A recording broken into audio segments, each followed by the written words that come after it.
Il est très facile de faire porter sur mes seules épaules la responsabilité de la dégradation des comptes publics en 2023 et en 2024. Si facile que tout le monde, ou presque, depuis mon retrait de la vie publique, a emprunté ce chemin, dans un unanimisme suspect, indigne de notre démocratie. Bonjour et bienvenue dans ce numéro des grands débats. Nous sommes en août 2024. Les Français découvrent l'ampleur du déficit budgétaire accumulé dans le pays. Ils comprennent qu'ils vont devoir faire des efforts. Une commission d'enquête est mise en place au sein de l'Assemblée nationale pour faire la lumière sur ce dérapage. Alors qui est responsable? Qui savait quoi? A-t-on menti aux Français? Et pour quelles raisons? Les députés vont auditionner beaucoup de personnalités politiques pour tenter de faire la lumière sur cette situation. Premier à passer sur le grill, Bruno Le Maire, celui qui a occupé Bercy pendant 7 ans, se montre d'emblée très offensif. À quel moment a-t-il été sérieusement question du redressement des comptes de la nation dans vos débats? Jamais. Où avez-vous proposé et documenté des économies durables, sérieuses, significatives dans vos débats? Nulle part. Alors oui, je suis responsable devant nos compatriotes de tous mes actes, de toutes mes décisions, de tous mes choix comme ministre des Finances. Je suis responsable des dépenses que nous avons engagées pour faire face au Covid et à la crise inflationniste. Je suis responsable des erreurs de prévision sur les recettes de mes services qui étaient sous mon autorité et qui ont été documentés devant vous par les directeurs des administrations. Je suis responsable des économies que nous avons décidées, présentées, engagées début 2024 et que vous avez toutes combattues et rejetées. Jamais, en revanche, jamais vous ne me ferez porter la responsabilité de cet aveuglement collectif qui vous interdit de voir une chose simple: ni les impôts, ni les bouts de ficelle ne régleront le problème de la dette et des déficits en France, qui remontent à 50 ans. Notre chômage de masse, notre effondrement industriel depuis 1980, notre modèle social, le poids des retraites, sont la seule véritable explication de la situation où nous sommes. Ils sont le fruit des erreurs économiques des décennies passées, car les erreurs de politique économique se payent cher et elles se payent longtemps. La retraite à 60 ans, les 35 heures, les embauches massives de fonctionnaires, la multiplication des échelons administratifs, des autorités indépendantes, des commissions, des agences, tout cela a un coût: la dette, que nous remboursons maintenant au prix fort. Nous avons financé à crédit les promesses de tous ceux qui refusent les réalités économiques.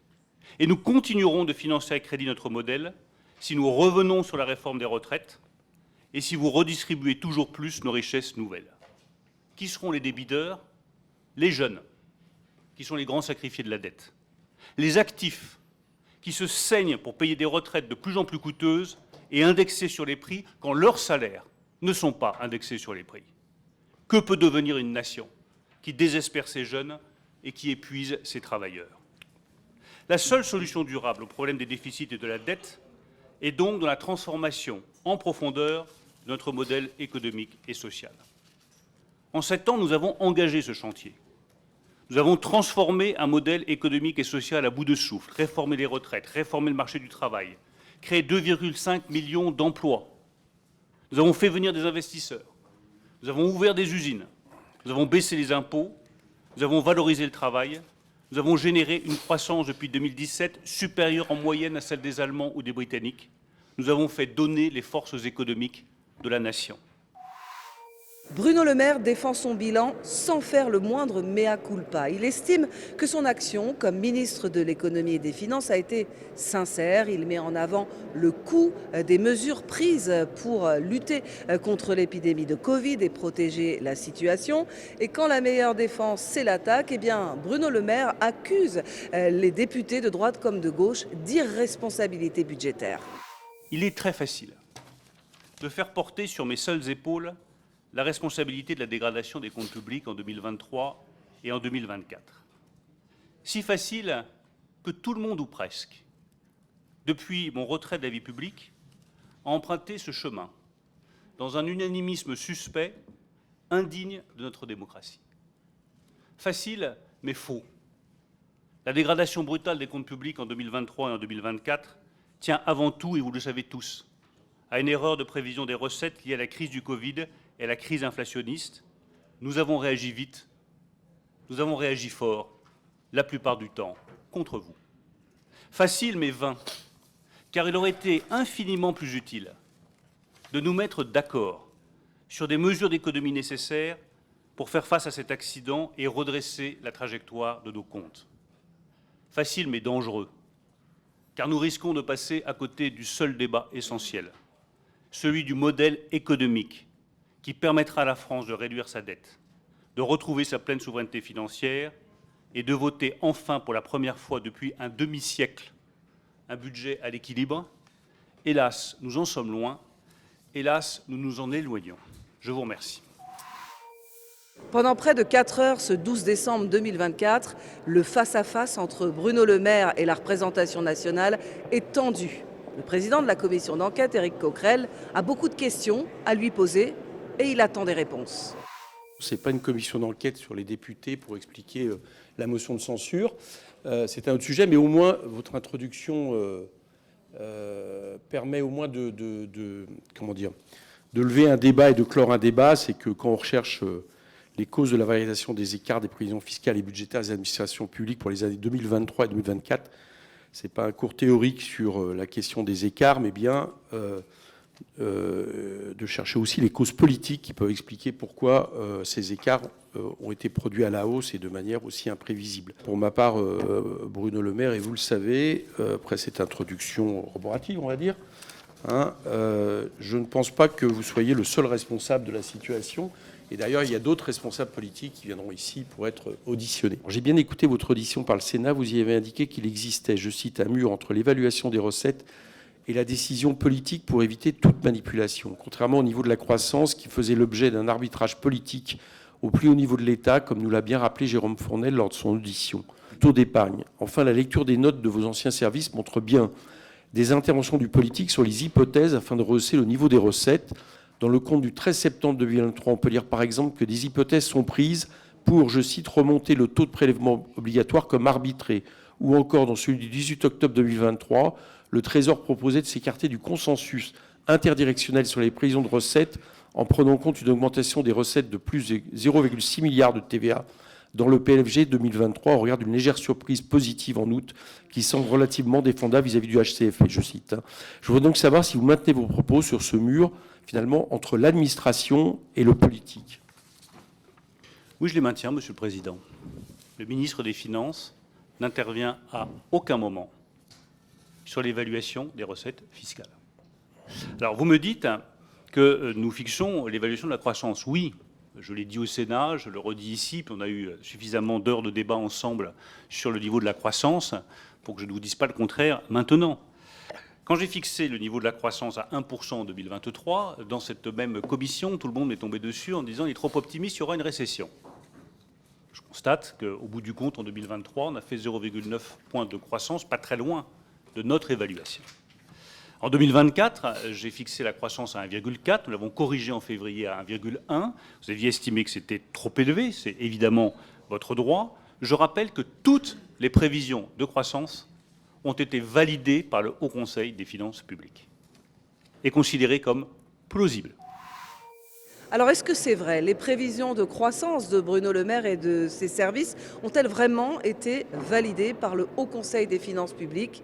Eh bien, justement, pour le savoir, la Commission des finances va auditionner le président du Haut Conseil, Pierre Moscovici. Sa réponse est très claire.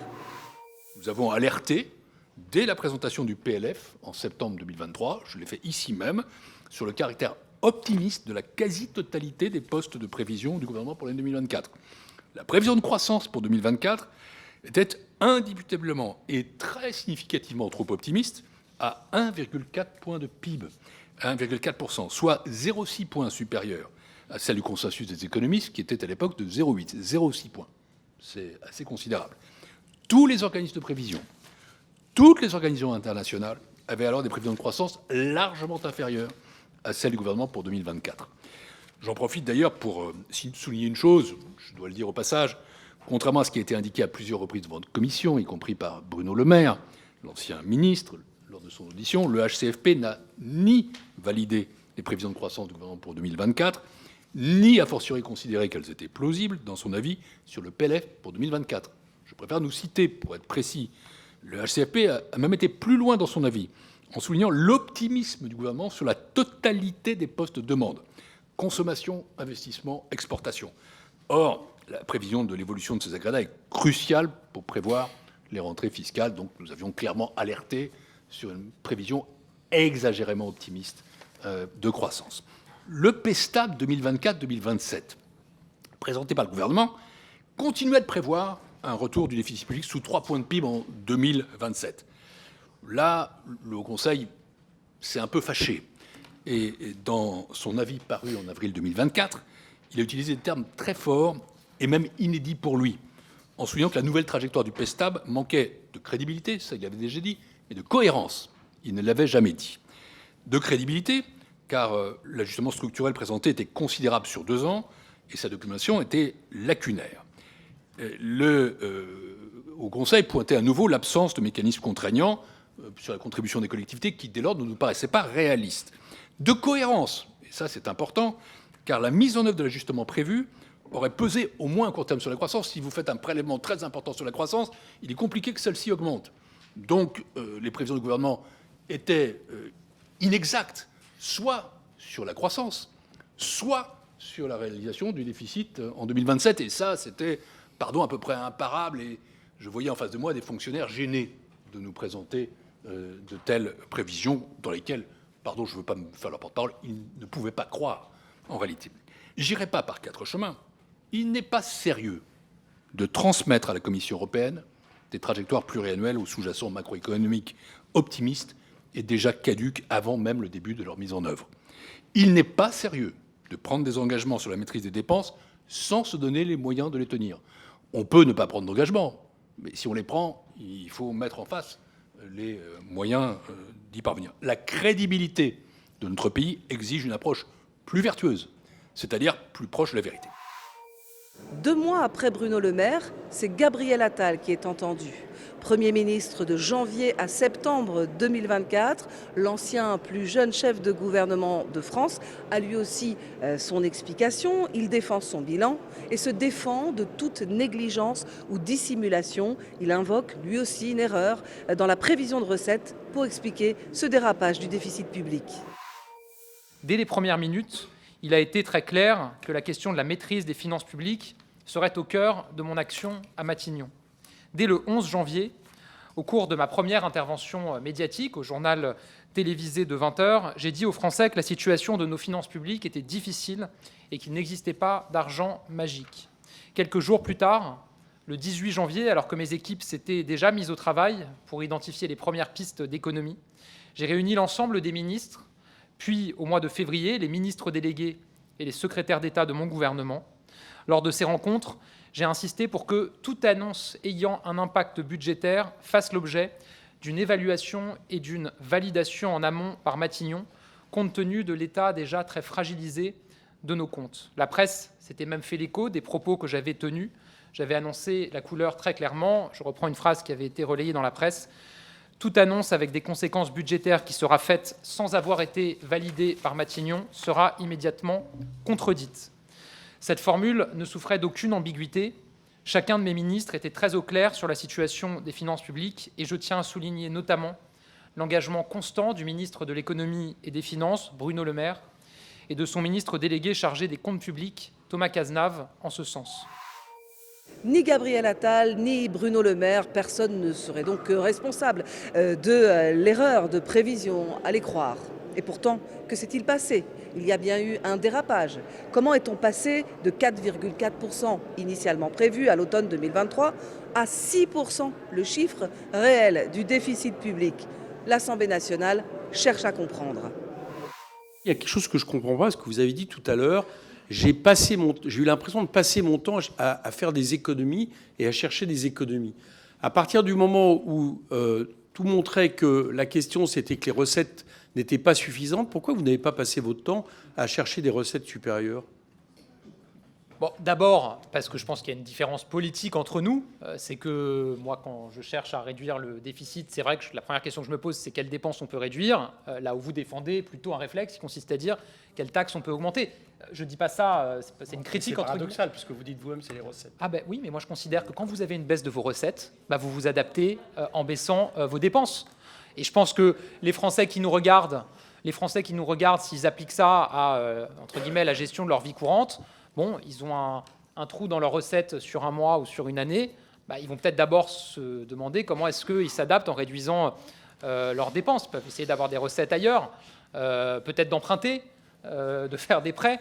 Mais enfin, je pense que les Français qui nous regardent, ils se disent, la logique quand même, quand sur un mois ou sur une année, vous avez moins de recettes que prévu, c'est de chercher comment vous dépensez moins pour vous adapter. Mais je suis d'accord que c'est deux philosophies qui sont assez différentes. Mais alors du coup, justement, c'est que... Pardon, je peux ajouter un Allez-y, truc. bien sûr. Non, et je veux quand même ajouter que la question des recettes n'a pas été écartée de notre travail, puisque, comme je l'ai indiqué dans mon intervention liminaire, nous avons, au printemps, lancé une mission parlementaire précisément pour identifier des recettes supplémentaires dans deux secteurs, la taxation de la rente des super-profits des énergéticiens et les mécanismes de rachat d'actions. Et je note que le gouvernement qui m'a succédé, celui de Michel Barnier, a repris le dispositif sur les rachats d'actions qui avait été travaillé notamment par Jean-René Cazeneuve et des collègues dans la mission. Il n'a pas repris celui sur les super-profits des énergéticiens en 2024. Mais voilà, on a aussi cherché évidemment des recettes supplémentaires de l'ordre de 3 milliards d'euros. Bon, bien. Donc vous assumez, mais ça, je n'attendais pas moins de vous, la politique menée, c'est-à-dire d'œuvre de compétitivité et de baisse des dépenses, et qui en même temps a produit une baisse des recettes de manière volontariste, parce qu'il y a les baisses de recettes constatées en 2024 parce qu'elles rentraient moins, mais il y a eu aussi l'organisation de baisses de recettes avec des baisses massives d'impôts à hauteur de 62 milliards en 2023, dont 10% au profit des plus riches. Est-ce que vous ne croyez pas que cette baisse d'impôts qui, par exemple, dans les années post-Covid, notamment 2022, vous a quelque part, vous vous êtes dit, bon, à l'époque, je me rappelle, c'était nous dire, vous voyez bien que quand on baisse le seuil des impôts, il y a plus d'impôts qui rentrent. Donc notre politique fonctionne. Bon, dans des années où on était surtout dans un rebond de l'économie évidente, il ne pouvait y avoir que plus d'impôts, puisqu'on était au fond de la piscine avec le Covid, on est remonté à la surface en un an. Bon. Est-ce que vous ne croyez pas que ça vous a illusionné sur votre propre politique et expliqué pourquoi, dans des années redevenues entre guillemets normales, vous vous attendiez à beaucoup plus de recettes que celles qui sont finalement rentrées? Sur le premier point, moi j'entends la critique qui est faite sur les baisses d'impôts, mais quand cette critique est faite par des oppositions, vous ne rappelez jamais ce qu'a été la première baisse d'impôts depuis 2017. C'est quoi la plus grosse baisse d'impôts depuis 2017? Merci Monsieur Brun, la taxe d'habitation, 20 milliards d'euros. Donc pardon, mais ce n'est pas des nantis, ce n'est pas les super riches, ce n'est pas les plus fortunés. Donc quand j'entends « vous avez trop baissé les impôts, il y a eu des baisses d'impôts massives », la baisse d'impôts la plus massive qui a été réalisée depuis 2017, c'est la suppression de la taxe d'habitation. Donc, si vous proposez de rétablir la taxe d'habitation, c'est-à-dire globalement de demander aux ménages de classe moyenne sur nos circonscriptions de se remettre à payer une taxe d'habitation d'en moyenne 1 000 € par an, je pense qu'il faut le dire de manière plus vocale, l'assumer, en tout cas, moi, ça n'est pas ma position. Ensuite, oui, nous avons assumé de baisser certaines fiscalités. Et oui, malgré la baisse de cette fiscalité, le bénéfice fiscal a été plus important qu'il l'était avant la baisse. On a passé l'impôt sur les sociétés de 33% à 25%.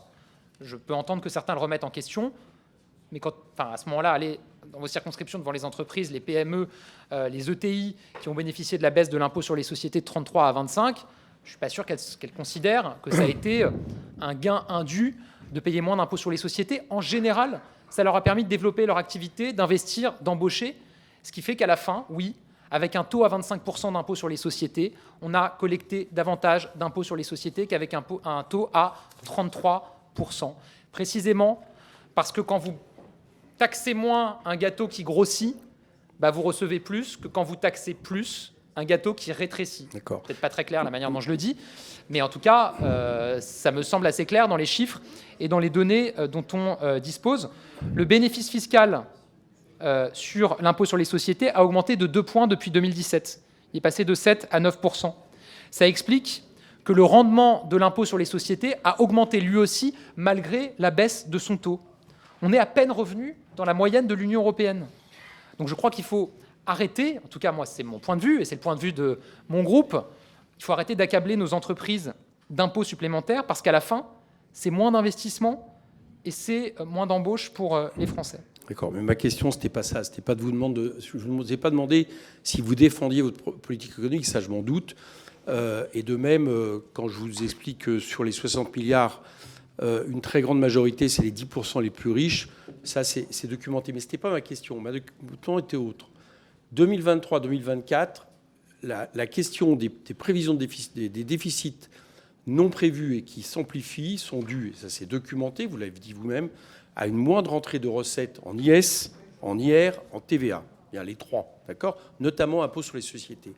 Or, vous avez répété à nouveau que ces impôts, finalement, la masse de ces impôts avait augmenté, alors même qu'on avait baissé le seuil, ce qui est vrai, mais ce qui est vrai, je le répète, dans les 2 ans post-Covid. Ce n'est plus vrai en 2023-2024.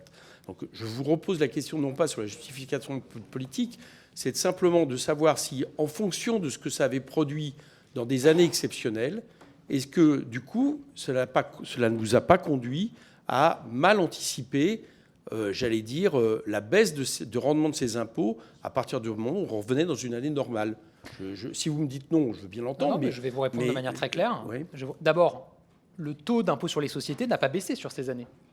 Sur les années où vous évoquez qu'on a moins gagné. Ah, si. Non, la trajectoire de baisse de l'impôt sur les sociétés, Monsieur le Président, elle est entre 2017 et 2022.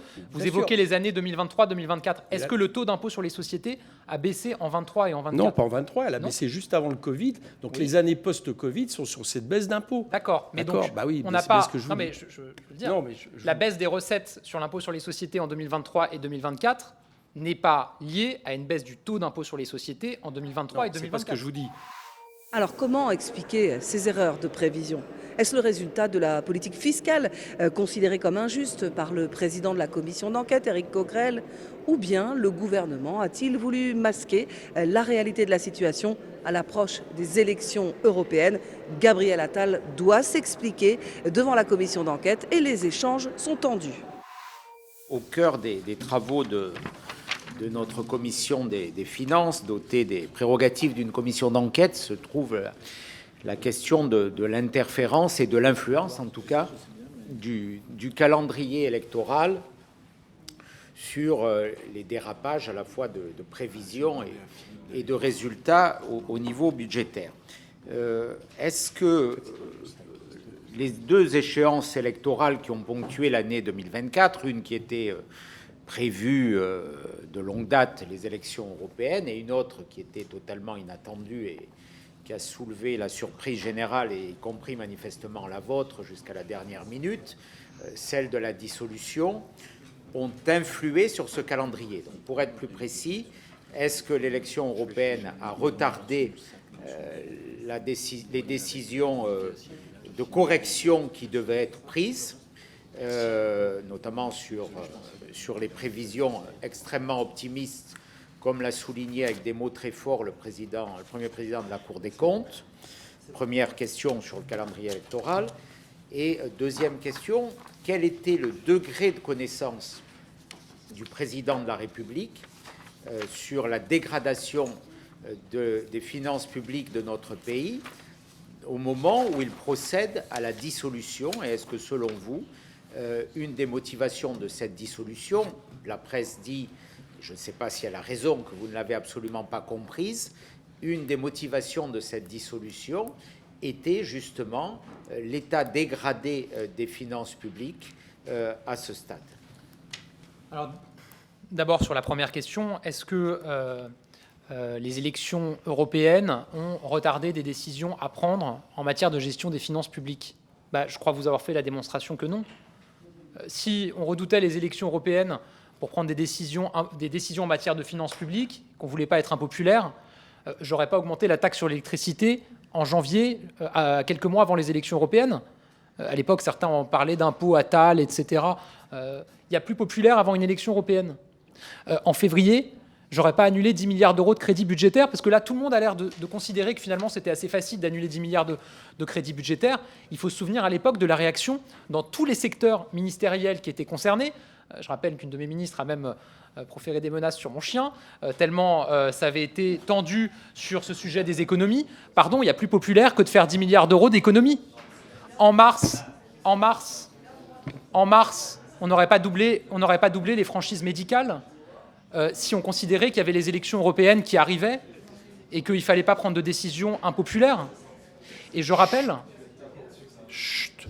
Donc voilà, quelques mois avant une élection européenne, vous doublez les franchises médicales, 800 millions d'euros, ce n'est pas le plus populaire. Et je rappelle que j'annonce dans un entretien au journal La Tribune du dimanche, à la fin du mois de mai, c'est-à-dire à quelques jours des élections européennes, une réforme de l'assurance chômage pour dégager 4 milliards à 5 milliards d'euros d'économies en réduisant la durée de l'indemnisation chômage. Pardon, il y a plus populaire à quelques jours d'une élection européenne que de faire ces annonces. Donc non, vraiment, je vous le dis, monsieur le rapporteur, j'ai vu que ça avait été dit ici ou là, la réponse est non. Sinon, on n'aurait pas pris toutes ces décisions. Et sur la deuxième question, de quelles informations disposait le président, comme je vous l'ai indiqué, on a eu plusieurs réunions à l'Élysée avec le président de la République, notamment une réunion à la mi-février. Et ensuite, vous avez des points réguliers qui sont faits, soit en Conseil des ministres, soit dans des réunions que nous avons ensemble. Donc évidemment, il était informé. Ensuite, sur la question que vous me posez sur les motivations qui ont mené à la dissolution, là j'avoue que je ne peux pas trop vous en dire davantage. Moi, le président de la République s'est exprimé à plusieurs reprises sur la dissolution. Il a expliqué aux Français pourquoi est-ce qu'il avait pris cette décision. Comme vous l'avez dit, je ne peux pas dire que j'ai été informé beaucoup en amont de cette décision, donc je ne peux pas vous répondre sur les motivations. Mais je peux vous dire que je ne crois pas une seule seconde, que le choix de la dissolution ait été fait en lien avec la situation budgétaire. C'est difficile en 2 minutes de contester autant de mensonges. Moi, j'ai une seule question. Donc, vous dites qu'il n'y a pas un problème sur les dépenses. Bon, écoutez, la loi de fin de gestion 2023, on est tout à pu 1700 milliards. Loin de fin de gestion, fin 2024, on est à 1767. Donc, il y a 67 milliards de dépenses supplémentaires. Michel Barnier a dépensé 60 milliards. Alors, monsieur Tanguy, vous n'avez pas dû écouter l'intégralité de mon intervention. 1, je parlais de 2024. Et 2, je parlais du solde budgétaire de l'État et des dépenses de l'État. Il me semble que les chiffres que vous communiquez ne sont pas ceux-là. Je vous ai indiqué les chiffres s'agissant des dépenses de l'État. Je vous les redonne. Et vous n'avez peut-être pas vu. Oui, mais c'est ce que j'ai dit. Vous me posez une question sur ce que j'ai dit. Ce que j'ai dit, le déficit de l'État est passé de 173 milliards en 2023 à 156 milliards en 2024. Ça fait moins 10%, moins 13 milliards. Vous m'interrogez sur les propos que j'ai tenu ces propos-là. Je ne vous ai pas interrogé sur vos propos ou ce que vous voulez en dire. Vous êtes interrogé sur la réalité des dépenses publiques. Vous êtes Premier ministre de la France, vous n'êtes pas Premier ministre du secteur qui vous intéresse. Donc on a des dépenses publiques entre 2 lois de fin de gestion, toutes confondues, à moins que vous soyez partiellement Premier ministre, qui déraillent de 67 milliards. Donc si ce n'est pas vous, c'est qui ? Je vous remercie, monsieur Tanguy, parce que c'est intéressant ce que vous dites. Donc vous dites effectivement, sur les dépenses de l'État, ça a baissé. Par contre, ça a augmenté pour l'ensemble de la dépense publique. Il y a quoi, monsieur Tanguy, dans le reste de la dépense publique ? Il y a le modèle social, les dépenses sociales, et les dépenses des collectivités locales. Donc vous considérez qu'en fait, ça a trop dérapé les dépenses sur les retraites en 2024 et qu'il aura fallu dépenser moins pour les retraites, mais en même temps, vous défendez le retour de la retraite à 62 ans qui entraînerait davantage de dépenses. Ou alors vous dites que ça a trop dérapé sur les collectivités locales, alors que vous passez votre temps avec votre groupe à expliquer aux collectivités locales que vous les défendez, etc., que les autres sont les vilains grands méchants. Eh bien, la réalité, c'est que oui, la dépense publique dans son ensemble a augmenté.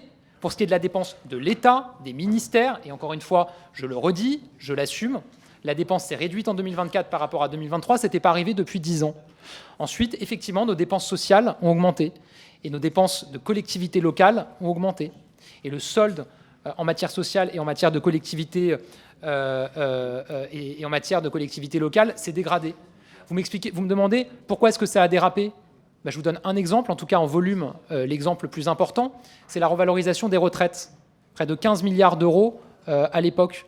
Est-ce que vous étiez contre qu'on revalorise les retraites à l'époque? Je ne crois pas. Je crois que vous êtes battu et que vous avez défendu la revalorisation des retraites. C'est ce qui explique en grande partie les dépenses sociales supplémentaires qu'on a eues, qui expliquent que la dépense publique, effectivement, est augmentée.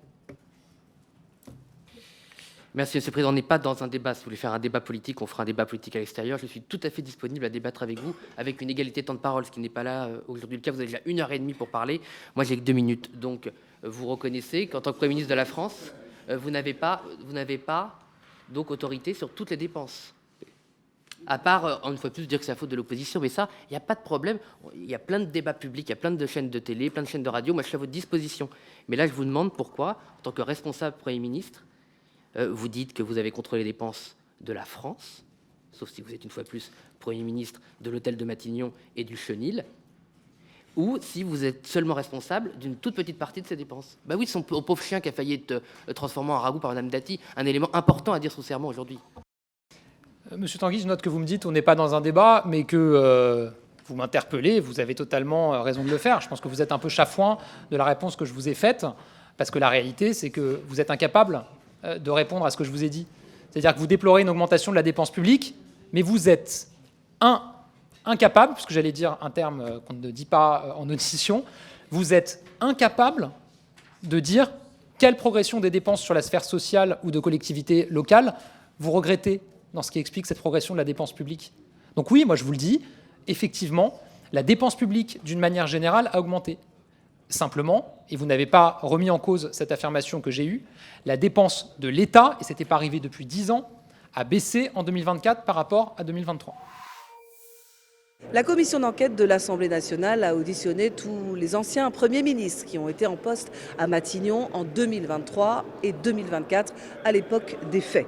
Avant Gabriel Attal, il y a eu Elisabeth Borne. Comme ses collègues de l'ancien gouvernement, elle a avancé un dysfonctionnement dans l'évaluation des recettes pour expliquer le dérapage budgétaire, celle qui a recouru moult fois au 49.3 pour faire passer le budget, a plaidé pour un renforcement des capacités de contrôle du Parlement. En attendant, elle a dû s'expliquer devant la représentation nationale. Il y a quand même quelque chose, moi en tant que parlementaire, qui me surprend. Alors après, on peut peut-être ne pas avoir la même analyse de ce que doit avoir un Parlement. La veille du 49.3 du 14 décembre, vous recevez une note de Bruno Le Maire qui vous dit, non pas, là c'est pas une hypothèse, qui vous cite des chiffres très clairs sur les recettes qui vont être inférieures en termes de TVA, en termes d'impôt sur le revenu, etc., de manière significative par rapport au budget même que le lendemain, vous allez passer par 49.3. Et le fait d'annoncer l'annulation de 10 milliards de crédits n'est pas une hypothèse, je viens de relire la lettre, c'est vous dire il faudra que ça soit fait. Je le répète, est-ce que vous pensez normal, dans le cadre d'une démocratie, que vous engagiez un 49.3 sur un texte qui, de fait, par une lettre que vous écrivez Bruno Le Maire la veille, se révèle totalement erroné? Plus rien ne tient debout dans le 49.3 que vous allez proposer, et nous n'en savons rien, nous, parlementaires. Est-ce que vous estimez ça normal? Tel que vous le présentez, Monsieur le Président, ça me semble un peu caricatural. Excusez-moi, je me permets de le dire. Oui, mais peut-être. Je me permets de le dire. Alors, je réponds à votre question. Je reçois une alerte datée du 13 décembre du ministre de l'Économie qui m'arrive et dont je prends connaissance le 15 décembre, donc la veille du 49.3. Le 49.3 le 14 décembre. Vous recevez la lettre le 13 décembre. Je prends connaissance de la lettre le 15 décembre. Il y a un 49.3 le 16 décembre et un dernier 49.3 en lecture finale le 19 décembre. D'accord. Donc, vous voyez, à ce moment-là, tous les services, l'inspection générale des finances vous disent on est incapable de corriger. D'accord. Alors je répète, en raison d'une masse salariale plus faible que prévu, les recettes d'impôt sur le revenu seraient inférieures de 1 milliard à nos anticipations, les cotisations sociales de 2 milliards, les moindres recettes de TVA pourraient atteindre plusieurs milliards d'euros d'ici la fin de l'année, dont une moins-value de 1 milliard d'euros déjà constatée fin octobre. Ce n'est pas des hypothèses, c'est des chiffres qui vous sont donnés et qui, de fait, infirment complètement, en tout cas, font en sorte que le budget qui va nous être proposé par 49.3, sur lequel il y aura ensuite une motion de censure, devient un budget qui est complètement erroné. Que vous me disiez que alors vous pouvez me répondre, c'est comme ça, on n'a plus le temps de le refaire, mais que la représentation nationale, qu'une assemblée n'ait pas ces informations, qui transforment considérablement le contexte même du budget et les éléments même, l'article liminaire n'est pas changé en fonction de ça. Ça ne vous évoque rien, ça ne vous pose pas un problème. Je vous le redis, Monsieur le Président, cette note, elle m'est transmise par Bruno Le Maire, suite à une note du 7 décembre de ses services, qui disent qu'il y a beaucoup trop d'incertitudes au stade où on est pour pouvoir changer en quoi que ce soit, pour pouvoir communiquer sur le sujet. Le ministre dit il faudra communiquer, il ne dit pas il faudra communiquer le lendemain. Et la directrice du budget que vous avez auditionnée dit très clairement, à ce moment-là, on est incapable de dire ce que seront les recettes pour 2024. Et l'Inspection générale des finances écrit « Les écarts signalés par les administrations ne justifient pas le dépôt d'un amendement et la révision du scénario des finances publiques. » Donc oui, à ce moment-là, il y a des alertes. Moi, oui, à ce moment-là, il y a des alertes. Là, ce n'est plus des alertes, c'est des informations. Non, ce ne sont pas des informations, ce sont des alertes. Ce sont des alertes dont la directrice du budget vous a expliqué qu'elles étaient insuffisamment étayées, insuffisamment documentées, insuffisamment précises pour pouvoir changer en quoi que ce soit le projet de loi de finances dont l'Inspection générale des finances vous écrit. Elle ne nous a pas dit ça comme ça. Elle nous a pas dit. Excusez-moi, j'ai la phrase sous les yeux, Monsieur le Président. J'ai la phrase sous les yeux de la directrice du budget. Je peux relire. Je crois que je l'ai déjà lue, mais on peut toujours la relire. Il était assez évident qu'il y aurait un impact en 2024, mais en vue de pouvoir déposer des amendements au PLF pour 2024, il aurait fallu être en mesure de quantifier précisément l'effet. On ne peut pas simplement dire à l'Assemblée nationale ou au Sénat qu'il existe un risque et que l'environnement va évoluer. Encore faut-il être capable de l'évaluer, recette fiscale par recette fiscale, ce qui n'était pas le cas à ce moment-là. Encore une fois, j'ai la lettre de Bruno Le Maire qui vous est envoyée. Ce n'est pas de risque dont on parle, c'est un détail très précis, des milliards à attendre en moins de toutes les recettes, et y compris un point très précis sur ce qui sera fait après. La preuve que c'était précis, c'est exactement ce qui sera fait, c'est l'annulation de 10 milliards de crédits, ce qui fait que les parlementaires, ce sont les parlementaires ont eu un 49.3 et ensuite une motion de censure sur des informations qu'ils n'avaient pas, qui auraient pu, pourquoi pas, changer leur vote en fonction de ces informations, puisqu'il se révélait que le budget qui nous était présenté, de fait, était un budget qui n'avait plus aucune réalité déjà le 13 décembre, et vous le saviez. Bon, les mesures qui vous sont présentées, les mesures qui ont été prises correspondent à des mesures de précaution normales, mais ce que vous êtes en train d'expliquer, Monsieur le Président, c'est que pendant que les services du ministère de l'économie lui écrivent qu'on ne sait pas évaluer précisément... J'explique rien, je lis la lettre. Manifestement, vous avez une interprétation de la lettre qui est un peu étrange, puisque vous laissez penser que le ministre de l'économie savait pendant que ses services ne savaient pas. Écoutez, j'ai lu une lettre qui vous est adressée. Je pense qu'on peut tous s'amuser à extraire des paragraphes. On peut tous s'amuser à extraire des paragraphes. La lettre du 7 décembre, dont je n'ai pas été destinataire, dit très précisément que les incertitudes sont trop fortes pour communiquer sur le sujet. La directrice du budget vous a redit la même chose, l'Inspection générale des finances vous redit la même chose. Donc vous pouvez avoir une lecture. Non, j'ai pas une lecture, j'ai lu la lettre. Oui, d'accord. Qui donne des chiffres précis, qui ne sait pas des risques. Donc ça veut dire que le ministre de l'économie, ça veut dire que les ministres de l'économie savaient pendant que ces services ne savaient pas. Écoutez, je sais pas, le ministre de l'économie donne des informations, et on est dans un système où on vote un budget en fonction d'informations qui sont absolument essentielles. Voilà. Vous auriez pu me dire, par exemple, je pense qu'il y a des choses à corriger de ce point de vue-là. Vous me dites non, vous l'assumez. Alors le gouvernement a-t-il caché la réalité de la situation pour des raisons politiques? On était alors à quelques semaines d'élections, des élections européennes qui s'annonçaient périlleuses pour le camp présidentiel. Non, non, non, pas du tout, selon Elisabeth Borne, qui campe sur ses positions.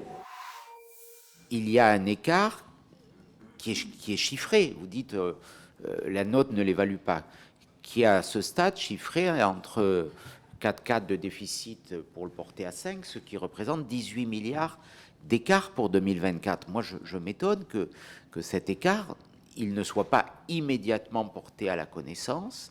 Et je repose la question, est-ce que derrière, il y a une volonté de ne pas dire les choses au plan politique dans une période électorale qui s'annonce intense? Je redis, toutes les informations qui vous ont été communiquées par les services sont que moi, je ne vais pas me prononcer sur les mois qui ont suivi mon départ de Matignon.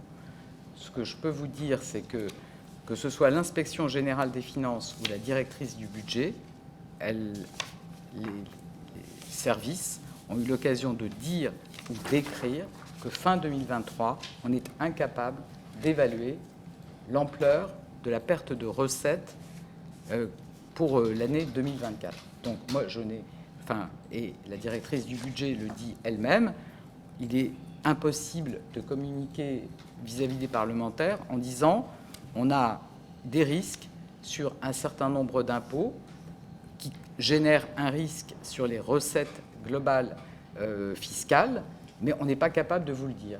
Voilà. Et la réalité à ce moment, au moment où moi je quitte mes fonctions à Matignon, c'est que tant l'inspection générale des finances que la directrice du budget vous explique qu'on ne sait pas évaluer ce que seront les recettes pour l'année 2024.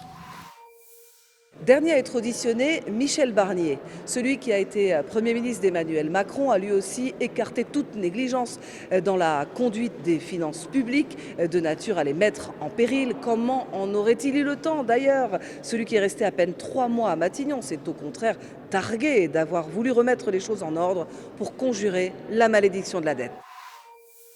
J'arrive le 5 septembre et je suis informé par la Direction générale du Trésor que cette situation est dégradée de près d'1 point de PIB depuis juillet 2024, depuis la dissolution, enfin depuis le moment où nous avons vécu ces événements politiques importants. Ça veut dire une dégradation de 28 milliards, date de la première estimation officielle produite par Bercy. J'ai naturellement, comme vous-même, en mémoire cette note du 11 septembre 2024 de la Direction générale du Trésor. 11 septembre, moi je suis là depuis 6 jours. Hein. Et je lis dans cette note du 11 septembre des choses assez différentes de ce qui était dans la note précédente du mois de juillet précédent, qui est date du 17 juillet 2024. 17 juillet 2024, note précédente de la Direction du Trésor. Et moi, j'en trouve une le 11 septembre, dans laquelle il est indiqué l'actualisation que nous présentons dans cette note conduit à une dégradation de la prévision du solde public par rapport aux prévisions d'une ampleur inhabituelle, à si brève échéance de la préparation du projet de loi de finances. Voilà ce que je lis dans cette note, qui est d'ailleurs pour moi une note essentielle au moment où je deviens Premier ministre. Au-delà de ma propre conviction, appuyée notamment sur le graphique que je vous ai présenté, et au-delà des conversations, des échanges que j'ai à cette époque avec le gouverneur de la Banque de France, qui lui aussi, étant membre du Conseil de la Banque européenne, une vision plus globale de notre situation comparative. Donc, je suis... avec cette note sur mon bureau, qui fait état des dernières remontées comptables relatives aux recettes fiscales, aux dépenses des collectivités locales, qui les jugent préoccupantes. On connaît l'analyse du ministère des Finances qui a été exprimée à cette époque par le ministre sortant sur la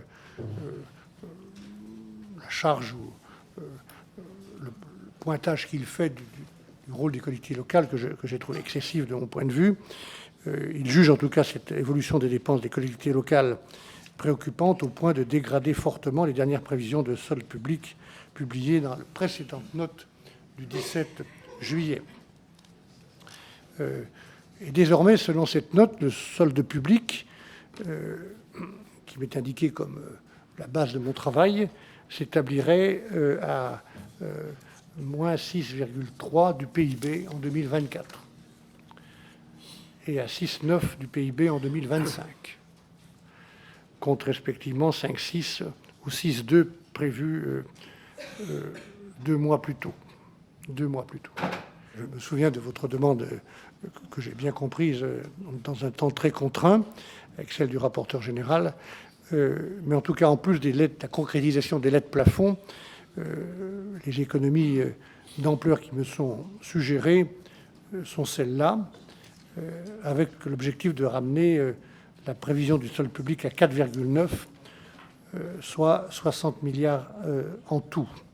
J'ai dit, objectivement, en essayant d'exprimer la vérité de la situation où je trouvais, qu'il y avait là un contexte beaucoup plus préoccupant que je l'avais imaginé. Peut-être avait-je mal informé ou avait mal suivi les choses avant, mais j'avais moins de raison de les suivre. La situation, je me trouvais très en dehors du gouvernement. Et voilà pourquoi j'ai décidé, dans ma responsabilité, d'informer tout de suite les Français de cette situation. Et voilà pourquoi, dès le 1er octobre 2024, nous sommes moins de 4 semaines, enfin 3 semaines après ma nomination, lorsque je présente la déclaration de politique générale, j'essaie de respecter une double exigence. D'abord, de vous indiquer la volonté de réduire la dette, et la seconde, de dire la vérité sur nos comptes publics en annonçant d'emblée, je le dis dans cette déclaration de politique générale, que pour l'année 2024, le déficit devrait dépasser 6% de notre richesse nationale. Bien, Monsieur le Premier ministre, d'abord, permettez-moi de faire un constat, c'est que ce soit dans l'hémicycle ou dans la commission des finances, il y a une curieuse règle mathématique qui s'établit. Quand vous êtes présent, le nombre de députés du bloc central est en général divisé par 3. Alors, vous vous êtes expliqué, notamment, vous avez dit que vous aviez des scrupules ou des hésitations sur les coûts de rabot. Il y en a effectivement qui n'en ont pas. Le 9 novembre, je rappelle que Gabriel Attal disait en quelque sorte que c'était votre choix de ne pas faire suffisamment d'économies. La veille, M. Bruno Le Maire, le 8 novembre, évoquait aussi un demi-mot, un manque de fermeté de votre part face à des ministres qui menaceraient de démissionner. J'aimerais bien avoir votre retour là-dessus, mais surtout, puisque l'on est sur une situation que tout le monde a décrite comme difficile budgétairement, moi, il y a quelque chose qui m'étonne, c'est j'aimerais avoir votre retour sur l'évolution des recettes de l'argent issu des impôts. Parce que ce qu'on observe quand même sur les dernières années, c'est que nous n'avons jamais récolté autant d'argent issu des impôts de notre histoire. Donc vous, quand vous arrivez à ce poste-là, à aucun moment vous ne vous posez la question, par exemple, enfin c'est une question, pas un constat, de l'argent issu de la TVA qui a subi une augmentation de plus de 100 milliards d'euros en quasiment 10 ans. Et vous ne vous posez pas la question de la réattribution de cet argent-là. Donc à combien est-ce que vous estimez notamment l'argent de la TVA récolté, par exemple, quand vous arrivez au poste de Premier ministre, et ce qu'on peut en faire?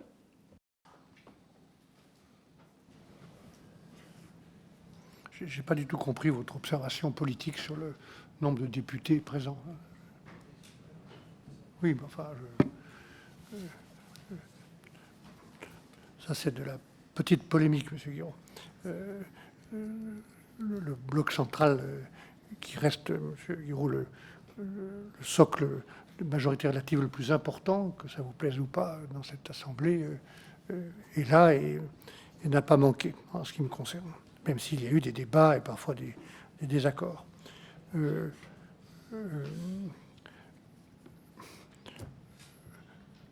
Que la TVA ait augmenté aussi fortement depuis 10 ans, est-ce que c'est un mauvais signal? Non, je ne crois pas. Elle traduit, enfin cet impôt-là en tout cas traduit un niveau de consommation et d'investissement qui est en réaugmentation. C'est plutôt le signal d'une meilleure santé ou d'une meilleure économie en général.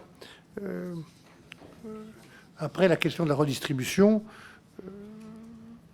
ces impôts rentrent parfois dans le budget européen, parfois dans le budget national, et sont redistribués globalement à travers la mécanique budgétaire. Et dans un pays où l'impôt en général, le prélèvement public reste le plus important, l'un des tout premiers dans toute l'Europe, et il est trop important, le prélèvement. Il y a toujours des efforts à faire pour qu'il soit plus juste. Et dans un pays qui reste celui, et c'est notre honneur, où le système de protection sociale est l'un des plus